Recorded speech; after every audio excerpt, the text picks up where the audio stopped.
Welcome to another episode of the David and Goliath podcast. I'm attorney Matt Dolman from the Dolman Law Group, here with my business partner, Stan Geip, and esteemed epidemiologist, Ann Bauer. So, Ann, we're really happy to have you on today. Our discussion is going to be centered around the Tylenol Autism, or I should call it the acetaminophen Autism ADHD lawsuit right now that is pending in the Southern District of New York in federal court. And this is part of a multi-district litigation. You penned several studies on this subject, so I want to go into your breadth of knowledge regarding the association between use of acetaminophen during pregnancy, in utero exposure to acetaminophen, and how that ties and links into the later subsequent diagnosis of autism spectrum disorder and ADHD and other neurodevelopmental disorders. So to start off with, just tell us about the general association, the body of science that's out there. I think I'd like to start with talking about how we determine causality a little bit. Sure. The gold standard of evidence is a randomized controlled trial. This is what is used in pharmaceutical clinical trials. And what is done is people are randomized to two groups. One will get the treatment, the other will get placebo. And this active randomization minimizes bias. So that's the gold standard. And that's great for a brand new pharmaceutical coming on the market when the researchers believe that that treatment will be beneficial. In this case, our hypothesis is, as researchers, is that acetaminophen may be causing harm to the developing, when used during pregnancy, may be causing harm to the developing fetus. So it's unethical for us to do a randomized controlled trial. You cannot put people in a group and say, you're going to take acetaminophen, and another group, we're going to give a placebo. You're not, because I believe that giving them that treatment could cause the child to have autism or ADHD or some neurodevelopmental complications. So in this case, you have to rely on observational data. So we have to watch what's actually happening out there. We cannot do an experiment like that. So when we rank the observational type studies, what is considered the best evidence is a cohort study. And so a cohort study, the way it's designed is we enroll pregnant women, or particularly for acetaminophen, looking at acetaminophen and neurodevelopment. Women are enrolled at the beginning of their pregnancy, and we continue to follow them and then the baby that's born until the time that they develop a neurodevelopmental complication or not. And we look at the women, we just observe the people we keep track of. Most of the studies relied on maternal self-report. And most of the studies asked the women at about each visit to their OBGYN during their pregnancy, at least every 3 months during their pregnancy, they asked them, did you take any medications? What medications did you take? How much in many cases? So one of the concerns people have is that people won't remember very well.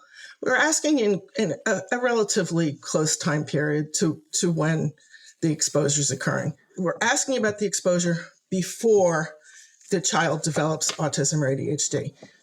A case control study, which is another type study, look, when we take the kids who already have this disease and then go ask what exposures they had.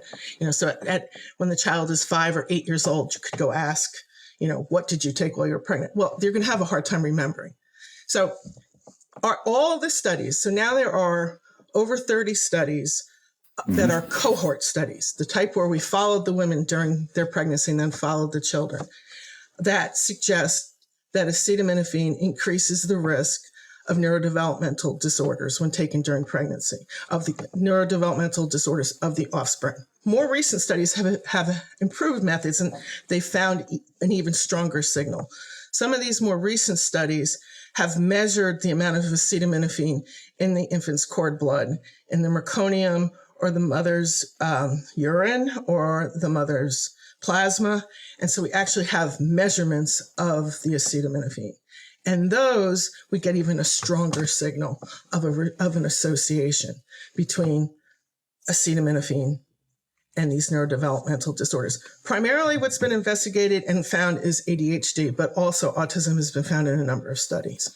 So I've seen 16 studies now that show a dose-dependent dose-response relationship, meaning the greater the dose, the higher level of acetaminophen that was either measured in the cord blood or that was reported in an observational study, the greater the rate of incidence of autism spectrum disorder in terms of diagnosis or ADHD. In fact, the science looks better actually for ADHD than it does for autism, but there's an association for both.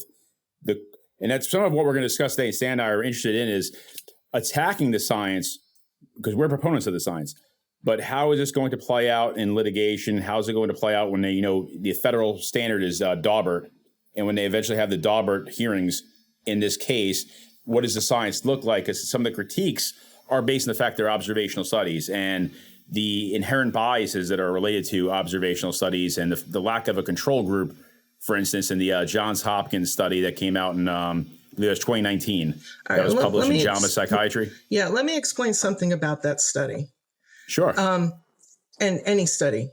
We have a number of research studies that suggest that acetaminophen is ubiquitous within the population, meaning it apparently is in our groundwater. So everyone is going to have a very low level in their blood. So what you see in that Hopkins study is they were able to divide into 3 groups, but there is no unexposed group. I don't know that you're going to find a completely unexposed group anywhere. It's been around the world that they found that it's in the groundwater. So I think we have to, I personally don't think that's a valid criticism of the Hopkins study.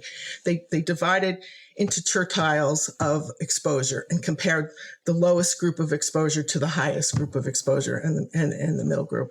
I would still say the very low level is a valid control group because of this situation. And let me back up and make sure I understand the different types of studies you're talking about, because Matt's looked into this a lot more, and I'm probably a little closer to a layman when it comes to some of this. When we're talking about your cohort studies, right, this is just people who show up to the doctors, you get them at the beginning of their pregnancy, and they're reporting along the way what kind of drug intake, acetaminophen intake, and other stuff they've got during the pregnancy. After the person has the baby, then going back and looking and saying, all right, well, did this child have any ADHD or autism? And then you're looking retroactively at the acetaminophen consumption based on self-reporting along the way, correct? That's correct. For a good portion of the studies, you stated it very nicely.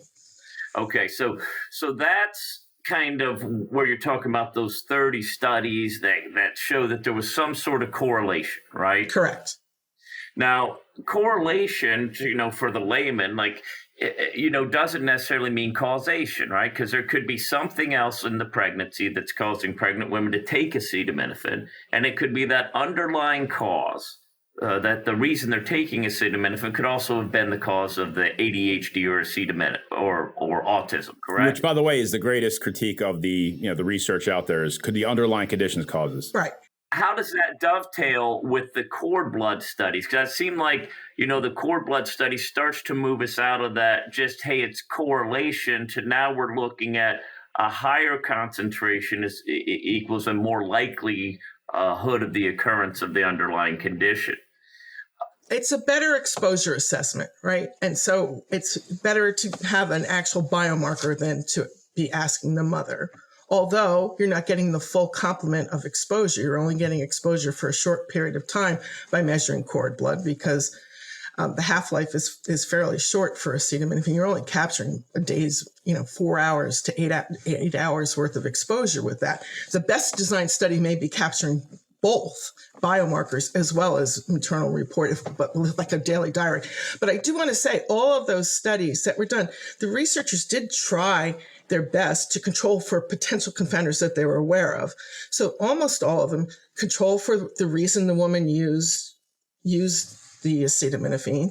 They controlled for things like age, and they controlled for socioeconomic indicators. They Many tried to control for genetic confounding by using various methods, not all of them, but some of them. But I think the key is that, all these studies from around the world pretty darn consistently come up with there's a signal suggesting there's increased risk, right? And I think that the ones with biomarkers are important. And I think that they are, it's harder to argue with the biomarker studies. But again, they can still potentially have some of these confounders. And there's always concern about confounders that the researchers didn't even think about or don't know about. So the associations are modest, so it is possible that that other factors can explain these correlations. I would argue, though, that it's important to look at the animal studies because they also consistently find an increased risk of autism, like behaviors that are altered behaviors. And they've dissected the brains and found alterations in the areas of the brain that we think are associated with these disorders. So I think that's really important because an animal study is not subject to genetic confounding. The two groups, they do a control group and a treatment group, and they're randomized. The animal studies, so genetics aren't really a factor with those, and an indication for use can't really be confounding those findings. So I think it's important to look at the totality of the research. All right, I want to ask you a little more about that because that's something that to me, it looks like we're able to do certain things with animal research that might not be necessarily ethical or possible to do with human research, obviously. Absolutely. So this animal research, we can get the control group and the group that we're actually feeding the acetaminophen to at known rates, at known times, and known exposures, correct? Exactly. You can control everything. And then afterwards, you can dissect, you can look at the brain, you can look at the placenta. You can't really do this, you can't, and look at the fetus. You can't do these things with human studies, obviously. So what is it that animal studies have found, like in general? They seem to point to a specific time window that we're exposed. Risk seems to, the human studies and the animal studies suggest that risk exists all through the pregnancy. However, they seem to have pinpointed a period of greatest risk right around the time of birth. And that may be why, these cord blood studies from Johns Hopkins found such strong associations. That may be the time of greatest risk, or it may be just the better measurement of exposure. But so they're finding changes to the hippocampus that are reflective of ADHD and autism. They're finding behavioral changes in these animals that are similar. I mean, obvious, similar repetitive behaviors, changes in their sociability. They're finding different type behaviors look somewhat like what we're seeing in humans. I mean, it's not exactly translatable. We can't say we gave a mouse autism exactly, but we can say, oh, these behaviors look very similar. They're doing different. They're having different behavior when they're doing these. They have all these different tests. I'm sorry. Can we say it impacts the fetal brain development though of an animal? Absolutely. Okay. Yeah. So I think that's a better way to say it. In the animal studies, we're seeing behavior and neurodevelopmental changes. So we know that acetaminophen has a very short shelf life, or half-life, I should say. I apologize. My question is, and it's like the greatest critique of the cohort study, at least the Johns Hopkins study, is, does the acetaminophen level in the umbilical cord blood sample, does that represent acetaminophen use during pregnancy, though? I mean, because it's, again, at a very instant time, at the time of birth. So how do we actually translate or extrapolate that data to show what a pregnant woman used and what the real exposure was in utero to that baby throughout the tenor of pregnancy? And is it just during that exact time? Because women would obviously use painkillers more, right, preceding birth. It's certainly possible. That is the problem with this. This is complicated research because it's not it's not simple. No, I know that. Because I'm anticipating what they're going to argue. It has a short half-life, so that study is likely. And there's some studies that suggest there's some accumulation, but majority of it is reflecting the exposure right before that baby was born, in that day or so before. There's some studies I was reading an animal study yesterday that says it from prolonged use, it's accumulating more in the fetal brain than in the maternal brain. I don't know exactly if that's translatable to humans, but it looks like, it appears that prolonged use is what we should be most concerned about. I think the risks are relatively low if you look at taking it one time during pregnancy. We're talking about the people who are taking it for days, who are experiencing a situation where they have to take the acetaminophen for days on end. So, because we know the underlying factors, such as the reason why women take Tylenol or acetaminophen while pregnant is fevers, pain, and fever especially. That is a cause in and of itself of neurodevelopmental disorders such as autism, ADHD. That is true. And so that's where the caution comes in that, we do not want women to hear this information and then decide not to treat a fever. They need to speak to their physician in the case of a fever. However, that's not the major reason that women use acetaminophen during pregnancy. That's about 35% of fever and infection, represents about 35% of use.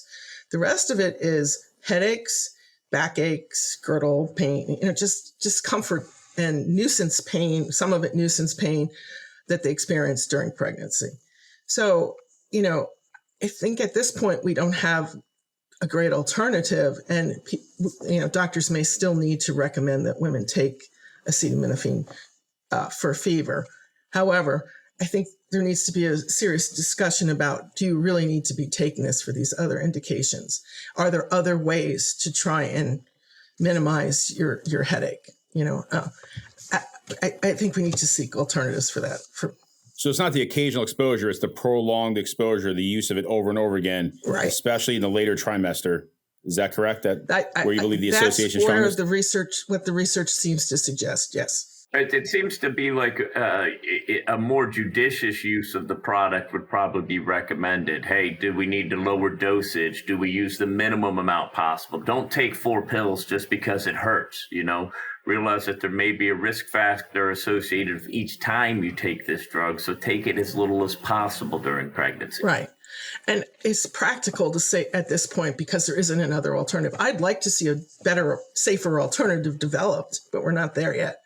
And so that we could say, avoid this, but at this point, I think we know enough to say people should be cautious, and women should, I'm really thrilled that these lawsuits are happening, just because it's going to get the word to women. Whether they believe it or not, they're going to think twice when they pick up that pill the next time. These pregnant women are going to say, I remember hearing this. So, I'm very happy that you're helping educate. Yeah, my only worry is, though, at the same point, and we're championing the cause. We are representing a number of clients ourselves, or a number of women who subsequently had children that were born with a neurodevelopmental disorder that had that used acetaminophen during pregnancy. My worry is, if the lawsuits fail, does that embolden the critics, the individuals who think this is nonsense? And further, what's the latest science? Is there studies that are being done right now? And then when can we expect can we expect that the FDA is going to eventually take action? And when will the American College of Obstetricians and Gynecologists heed the warning and actually take a look at what, if we look at I think it was 2021 when you were one of 90 scientists. I think was it 90 or 91 scientists that penned that consensus statement. Why is that not being heeded by the American College of Obstetricians and Gynecologists? I know I asked a bunch of questions there. Yeah. The ACOG, the American College of Obstetricians and Gynecologists, did take a look at the research, and they were not ready to take a stand. They felt more research was required. The FDA reviewed all the evidence in 2015 and put out a statement But at that point, there are like 3 studies. I hope that they will look at it more thoroughly again. I heard rumors that they looked at it, but they have not published anything to say that they've looked at it. Again, they would like more research is what they're saying. I know my colleague, David Christensen, he was writing to me about something else today. He said he has a number of studies along these lines supporting this hypothesis that are going to be published soon. His work is not cohort study. He's in the realm of the animal models. As in published for the next year? Yes. Okay. Since our consensus statement came out, a meta-analysis came out from 6 European cohorts, combined their data, and they found the association both to a prenatal exposure to acetaminophen and ADHD and autism. I looked at those. That covered 70,000 pairs, right? Was that, am I correct? That's correct. And I was just reading it the other day, and I didn't realize that they found about a 20% increased risk of ADHD and 30% of autism. I might have that switched, but they only, because the nuance needed to be able to combine data from 6 different collection methods. And they only looked at, did you take acetaminophen during pregnancy or did you not? It was a yes, no, which is a very weak exposure assessment, yet they still found a signal, right?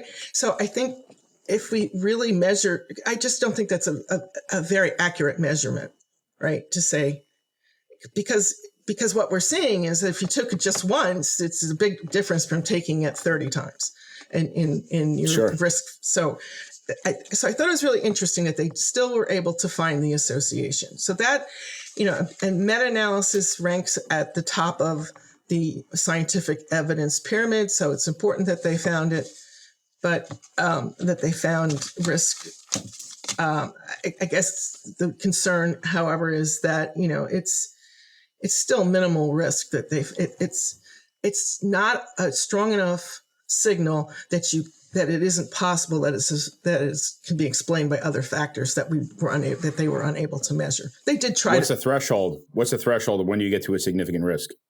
Obviously depends on who you ask, right? Okay. 20 or 30%. I would gander. I mean, closer to 50% increased risk would be more that you could buy. Oh, when I had a meeting up with the Mother to Baby organization about 4 years ago, they told me they wanted to see a relative risk of 6 before they would take any action on a medication. A relative risk of 6, the only thing I think that's ever reached that threshold, very few things, the cigarettes and lung cancer has reached that threshold. But what else? The recent Harvard study on MS and it was linked to a virus that reached that threshold. But that's a very difficult threshold. We do not see that often in research. But but those Hopkins. Well, real quick, not to interrupt you. What does that mean? Relative risk of 6? That those who took acetaminophen are 6 times more likely to have autism or ADHD than someone who did not take acetaminophen. Okay, so when you say relative risk of 6, that means it's multiplying your normal risk of acquiring this problem by 6 times if you associate it. So exactly. A doubling of the risk, a tripling of the risk, a quadrupling of the risk isn't going to hit that threshold for the organization you're talking about. That is what they told me at that meeting. Okay. But that's troubling. Right. I mean, for instance, and I'm not to change the subject here in another gear, and I don't know if you followed this at all. So another area that we're handling right now, or another lawsuit that's forthcoming, is the risk of uterine cancer and ovarian cancer from hair straightening products for Black women and brown women. So it's Hispanic and Black women are having, forever. They wondered, why do they have just a high, disproportionately high rate as compared to white women of ovarian cancer and uterine cancer? Well, it's explained by the fact they use the chemicals that are in the and it's endocrine disrupting chemicals that create a 2-to-1. It doubles the risk. Doubling the risk, isn't that? What do you think that's troubling? Yes, and I think to me, the threshold has to be that it's high enough risk that it can't easily be explained by other factors. So doubling the risk, it's very difficult to say that they didn't control for something, that caused it to appear to be double the risk. And that's the beauty, that's the importance of the Baker study on ADHD, and which looked at meconium, and the beauty of the G studies from Hopkins is that they found twofold and 3.6 for autism in the G study in the cord blood. Those relative risks, or odds ratios, I forget what they use, but it's a measure of risk, are high enough that it's unlikely that association can be explained by other factors, by confounding factors. And I want to get something else to you. When you're bringing this up, you're not saying that this is so dangerous it needs to be pulled off the market and women shouldn't be able to use it. We're simply saying, look, if these risks are increased, let people know, put a warning on there. Let women know that this may contribute to causing ADHD or autism, so they can make an informed decision when deciding, hey, do I want to, take a little more pain and a little less acetaminophen or not? And Stan, you hit it on the head. I mean, that's the whole essence of this lawsuit. It's a failure to warn. The manufacturer of generic acetaminophen and the manufacturer of Tylenol, which is a subsidiary of Johnson & Johnson, should have warned pregnant women. They never had that warning there. Now, I want to address something else, and this is probably a little selfish for Matt and I, but Matt, we do a lot of stuff on social media. Okay. And continually on social media, we're getting attacked as this is something that attorneys drug Anne's up. aware. Anne is very much aware. She's come to my defense several times. So you see what's happening is people are attacking this as though we created this, or somehow we created these studies and are now going after this. I'd like you to ask, when did you start first noticing these studies coming out? So I'll tell you a little bit about my journey. Okay. So I was studying epidemiology, and we happened to have a conversation early at lunch one day, and one woman was pregnant and worried about her child having autism. And I spent the afternoon looking in PubMed. I just learned how to use it, and I found these studies by Stephen Schultz. His first study came out in 2008, and his second study that's important is in 2011. And both of these are not high quality research, but they were suggesting that acetaminophen might be a causal factor. And I thought his arguments were compelling enough that I kept digging. And every time I kept digging, I kept finding more supportive information. It's like, this did make sense. So then, I did an ecological study in 2013. And soon after that, the first good cohort study came out of Norway in 2013. So this has been around for a while, but it somehow hasn't gotten much traction. I've been out there on social media trying to inform people. My mentor went to me after I published my study, more of a hypothesis study. He said, you got to let the women know, go out on social media. And I've been trying. I think the problem you're having is that people think that you came up with this, that this is new information. People don't know. And people, when I see things on Twitter and such, they talk about one study. There isn't one. There are 33, 34 human studies. And not to interrupt you, but I think the biggest problem is and I hate to say this, but the anti-vaxxers. Those who are, and you see it all the time, and anytime I have a Twitter feed and I discuss this, they want to hijack the conversation. And I'm not saying vaccines are perfect. While I am a proponent of them, and I was vaccinated for COVID and got the boosters, I'm not saying that they're perfect. But at the same point, though, there's never been any peer-reviewed medical research out there. There's no literature out there that suggests that there is any causal link between any of the vaccinations and autism. That's absolutely. That's been debunked. That's been discredited. Wakefield was, he's an embarrassment to the profession. We all know this. But I believe that has that created a stigma, if you will, of those who are trying to come out with any other explanations for autism besides genetic. Absolutely. And it's impacted the funding, I believe. It's been very difficult to get funding to research any environmental factors. And there are a lot of studies that do say it's highly genetic. These disorders are highly genetic. However, we know there are environmental triggers. such as valproate, which is an anti-epileptic drug, that we've known that for a long time, that's a trigger for autism. We also, if you believe that any of this prevalence increase is real and not just better diagnosis and more awareness, there has to be some environmental factors involved. Genetics don't change that fast. Can you explain maybe the concept of a trigger there when you were saying, hey, this is genetic and that may be a trigger? What's that whole concept there? I'm not an expert in this area, but I think people may have a genetic genetic predisposition. You may have had family members that tended to be, have similar type behaviors. So you have a predisposition, and then all you need is an increased level of oxidative stress that's brought on by acetaminophen to trigger it in a particular individual. I don't know the exact mechanisms. There are other ones that the people are proposing. We think it's we know acetaminophen is an endocrine disruptor, so we know it's doing things to hormones. There are another, but there, we know it's quite obvious that not every person who takes acetaminophen who takes acetaminophen during pregnancy is having a child with autism or ADHD. It's just like smoking and lung cancer. Not everybody who gets exposed gets the disease, right?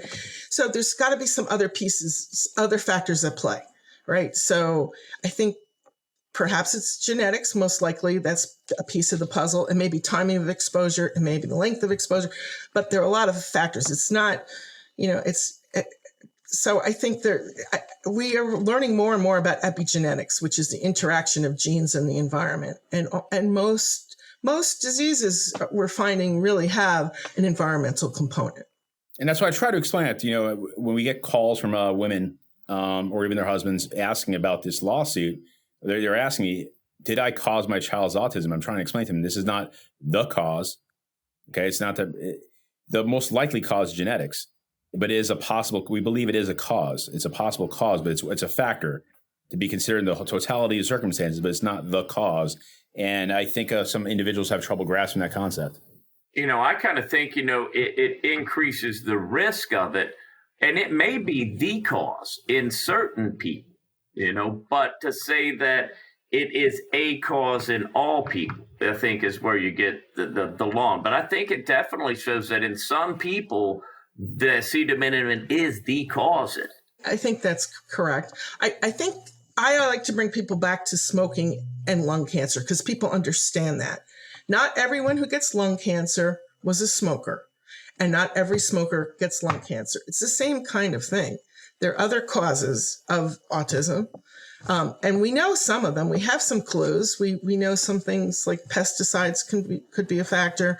Air pollution has been repeatedly found as a factor. So there are other causes out there. But I think acetaminophen is an important cause because so many women use it. 65% of American women will take acetaminophen during their pregnancies, 50% in the rest of the world. So it's an exposure, directly ingested, exposure. And, I think, and the other thing to remember is it's easy to take too much of this drug. It's in 600 different medications.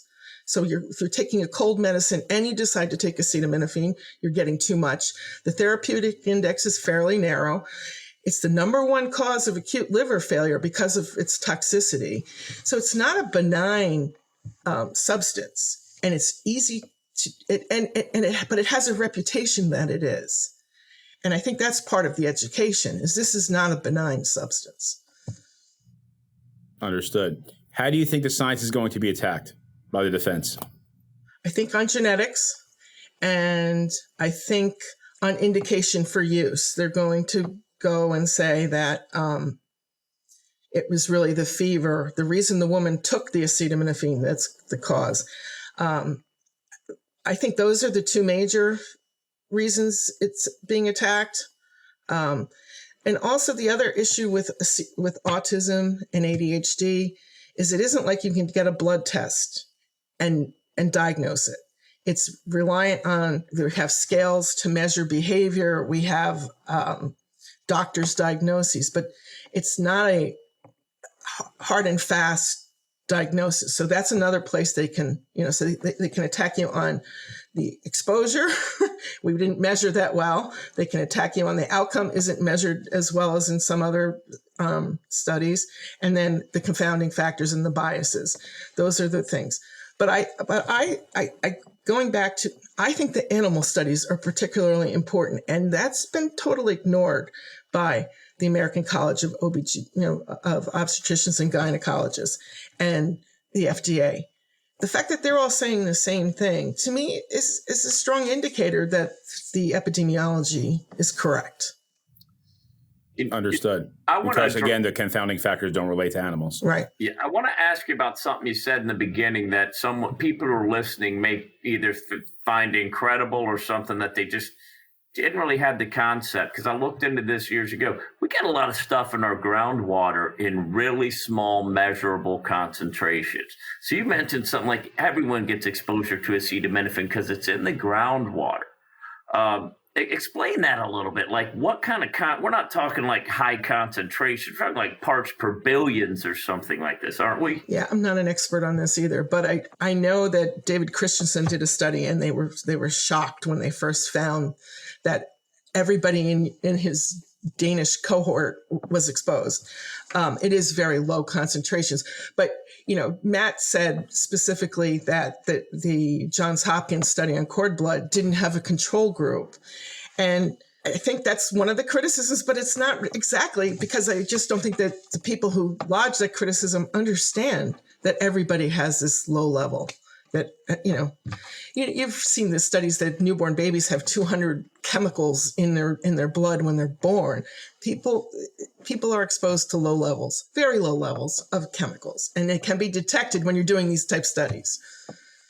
And when you've got sensitive measuring devices, I've looked into this. It's amazing the different stuff they found in groundwater, tap water in different places, including narcotic drugs, things like that you'll find at these ultra low levels. And I was shocked. So it's just a concept I wanted you to get into a little bit more because, some people may listen to this at the beginning and go, wait, acetaminophen's in the groundwater? This lady's crazy. How does that happen? Well, we're learning more about forever chemicals and that, PFAS and PFOS, and those are just from firefighting foam, fire retardant chemicals that are now getting into the aquifer and the water base. This is being found you can't get rid of the chemicals, and it's getting to the aquifer and we're drinking it. I mean, the good news about acetaminophen is that it has a short half-life. It's not like PFAS. It's going to be around forever. Yeah. But we're constantly... Bad analogy. I apologize. No, it's fine. I just, about 150 million Americans will take a pain reliever each week. And so some of it's absorbed into their bodies, but some of it is excreted through their urine, goes into our sewer systems. Some places treat and can manage to remove it from the groundwater, but there's still low levels in the groundwater. That's why you're seeing it even, in people who say they're not exposed in that Hopkins study. They still had a very low level in the cord blood. That's a controversial program we've got here in our area. Okay. The people who are against it call it toilet to tap. Okay. They don't, because they don't like it, but it is. There's a way that people can go retreat and dilute excrement, wastewater, so kind of the gray wastewater, and put it back into use in areas where you've got limited freshwater resources. It's an accepted method of getting, water back to use. And sometimes it may be reclaimed, sometimes it may be retreated.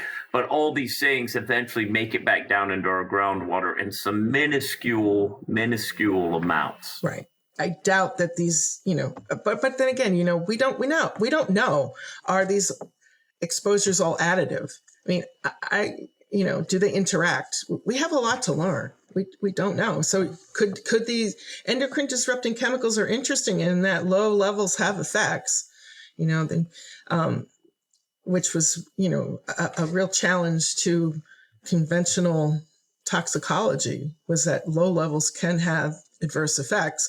So I don't know. We don't know. We have a lot to learn. we're going to wrap up in a second. I want to ask you about, you mentioned David Christensen, the researcher who's your colleague and friend. Are any of his studies speaking to these topics, some of these confounding factors, or what is his latest research about, specifically regarding the link between acetaminophen and autism?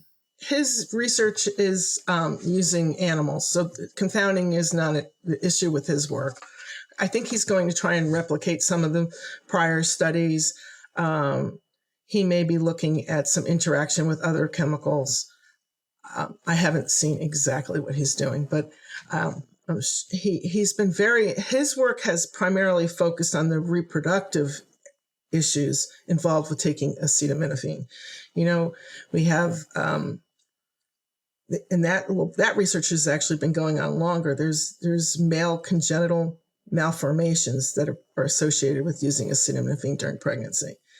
And he has done a lot of the animal models and worked on the mechanisms, which seem to be depletion of testosterone, which also my other colleague, Shauna Swan, has done a lot of work on testosterone reduction, and has published a book on sperm count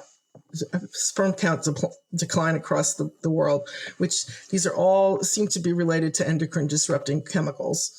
So David is just shifting over to looking at the neurodevelopmental side because that seems to be where most people are focused at the moment. Okay. Well, we greatly appreciate your time. You're a wealth of knowledge. And I know that this is a body of science that continues to evolve. It's fluid. But and we're probably going to have you on as a guest in the future as this lawsuit continues to develop and move forward. And I look forward to reading David Christensen's new studies when they're published and seeing if you know of any other studies that are coming out or anything that comes to light. Just obviously let me know. We'll certainly do that. I appreciate you, Ann. Yeah, we really appreciate you taking time to be on here. It's been very hope I gave you some insight, and I appreciate you listening. This has been a long passion of mine for a long time, and I'm so glad that we're informing pregnant women so they can make informed decisions and choose wisely with their use of medications during pregnancy. And hopefully over time at the American College of Obstetricians and Gynecologists heeds the warning. Or there's enough of a body of science that will change their opinion to at least realize that this is a potential cause, and that they should at least warn pregnant women about regular use of acetaminophen. Yes, from your lips to their ears. Yes. There you go. I hope so. Well, that wraps up another episode of David v. Goliath. Stan, anything else you want to add? No, I think we got everything here. Well, appreciate your time and have a great day. You too. Absolutely. Thank you so much. We really appreciate it. Okay. Thank you. I can.